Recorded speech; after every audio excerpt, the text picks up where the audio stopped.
আসসালামু আলাইকুম। God versus being এই দুটোর মধ্যে পার্থক্য কোথায়?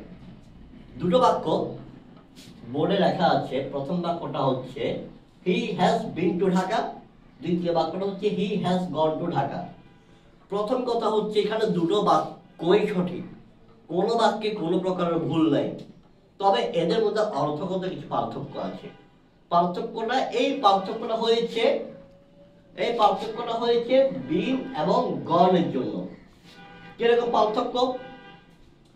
He has been to Dhaka, যখন আপনি বলবেন he has been to Dhaka, এটা দ্বারা বোঝায় সে ঢাকা গিয়েছে আবার চলেও এসেছে।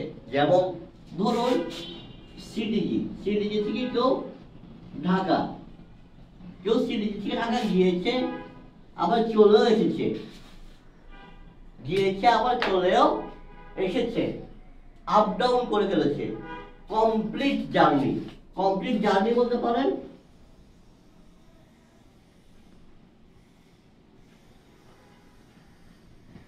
অথবা কমপ্লিট অ্যাকশনও বলতে পারেন, অর্থাৎ যাওয়া আসা। কমপ্লিট অ্যাকশন অথবা কমপ্লিট জার্নি বলতে আমি বুঝাচ্ছি যাওয়া এবং আসা দোনোটা মিলিয়ে। যাওয়া আসা দোনোটা হয়ে গেছে, তাহলে এক্ষেত্রে আমি কমপ্লিট জার্নি অথবা কমপ্লিট অ্যাকশন বোঝাচ্ছি। আমি ঢাকা গিয়েছি অথবা সে ঢাকা গিয়েছে আবার চলে এসেছে, এরকম বুঝতে আমরা ব্যবহার করবো বিন। অর্থাৎ he has been to Dhaka, এটা মানে সে ঢাকা গিয়েছে আবার চলেও এসেছে। দ্বিতীয় বাক্য he has gone to Dhaka, এটা দ্বারা কি বোঝায়? এটা দ্বারা বোঝায় এই যে আবার ধরেন সিডিজি থেকে ঢাকা, চট্টগ্রাম থেকে সে ঢাকা গিয়েছে কিন্তু এখনো ফেরত আসে নাই। সে চট্টগ্রাম থেকে ঢাকা গিয়েছে কিন্তু এখনো ফেরত আসে নাই। অথবা এটা আনকমপ্লিট দুটোই শুদ্ধ।